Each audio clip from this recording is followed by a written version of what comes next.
बाकी बात कहाँ पे? बोलो बोलो सब बोलो उनका बोलो करो।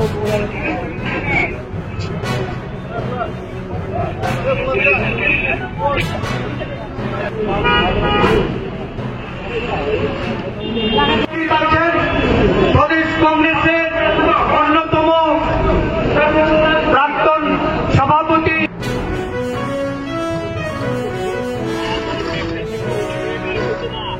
সাক্ষাৎকারের জন্য উনি আমাদের প্রতি আবেদন রেখেছেন।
ন্যাশনাল মিডিয়াগুলোতে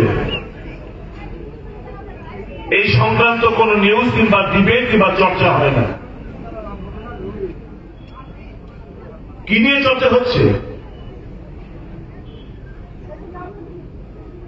হিন্দু মুসলমান, মন্দির মসজিদ, এটাই তো চর্চার বিষয় এখন ন্যাশনাল টিভিগুলোতে।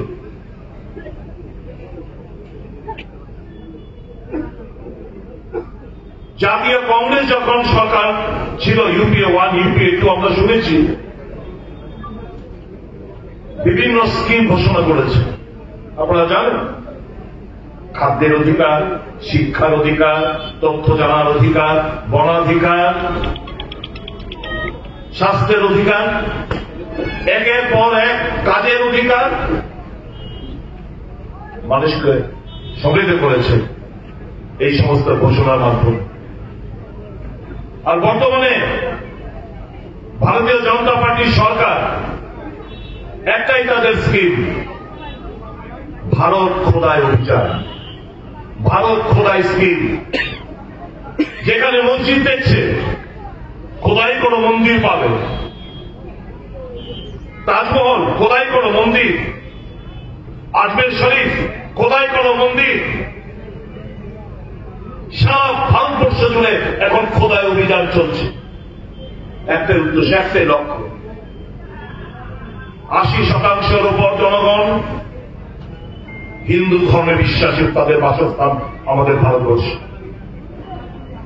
এই কমনের ফিলিংস ভাবাবে ইন্ডিউস করে যাতে ভোটের লাভ পাওয়া যায়, এই একটা লক্ষ্য নিয়ে সরকার তার গতি মিডিয়া এই সমস্ত কাজকর্মগুলো চালিয়ে যাচ্ছে, মানুষকে বিভ্রান্ত করছে। অথচ আমাদের নেতা কিংবা কংগ্রেস দলের যে মূল ইস্যু সামনে বেকারত্ব জায়গা, নিত্য প্রয়োজনীয় জিনিসের মূল্য বৃদ্ধি দিনকে দিন আমরা দেখতে পাচ্ছি, ইনফ্লেশন, সাধারণ জিনিস, শাক সবজি, তেল ডাল থেকে শুরু করে জীবন আয়ুষ মানুষের নাগালের বাইরে, মানুষের অর্থনীতি বিকশিত হচ্ছে না, দেশের মানুষের পার ক্যাপিটা ইনকাম সেগুলো বাড়ছে না, ধনী এবং গরিবের মধ্যে দিনকে দিন ফারাকটা বেড়ে যাচ্ছে, বিদ্যুতের মাসুল বৃদ্ধি, তেলের মূল্য বৃদ্ধি, কাঁচা তেলের দাম যখন আন্তর্জাতিক বাজারে প্রতি ব্যারেল প্রায় 34 টাকা, 34 US ডলার, তখন আমরা দেখি আমাদের দেশে, আমাদের রাজ্যে প্রায় 100 ছুঁই ডিজেল এবং পেট্রোল, কেরোসিন 100 টাকার উপর। আজকে দিন লায়েঙ্গে যার বক্তব্য ছিল এই দেশবাসীর কাছে, তার প্রতিজ্ঞাবদ্ধ ছিল, কি আজকে দিন পেলাম আমরা? 415 টাকা গ্যাসের সিলিন্ডার এখন কত দিয়ে কিনছে? তেল যখন আমাদের পেট্রোল ডিজেল এই 50-60 টাকা ছিল, सिलेंडर कैसे सिलेंडर जब 415 টাকা ছিল, बहुत हो गए महंगाई के बाद आपकी बार बीजेपी सरकार, এই তো নারা ছিল। দেশটা বসা চলে যাচ্ছে বন্ধুরা।